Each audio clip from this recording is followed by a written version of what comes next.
আল্লাহ তাআলা হযরত ইব্রাহিম আলাইহিস সালামকে স্বপ্নে আদেশ করেন, হে ইব্রাহিম, তুমি তোমার প্রিয় বস্তু আল্লাহর রাস্তায় কুরবানি করো।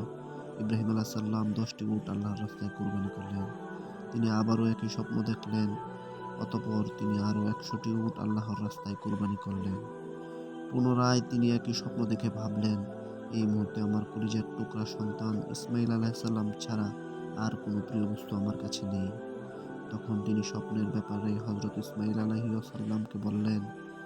ইসমাঈল আলাইহিস সালাম বললেন, আব্বাজান, আপনি আল্লাহর আদেশ পূরণ করুন। ইনশাআল্লাহ আমি ধৈর্যশীল হব। তখন তারা দুইজন পাহাড়ের উদ্দেশ্যে রওনা হলেন। ইসমাঈল আলাইহিস সালামের চোখ বেঁধে মাটিতে শুয়ে কুরবানি করার জন্য উদ্যত হলেন। ঠিক তখনই আল্লাহ তাআলা জান্নাত থেকে একটি দুম্বা পাঠিয়ে দিলেন। ইসমাঈল আলাইহিস সালামের পরিবর্তে দুম্বাটি কুরবানি হয়ে গেল। আল্লাহ তাআলা বললেন, হে ইব্রাহিম, আমি তোমার কুরবানি কবুল করেছি।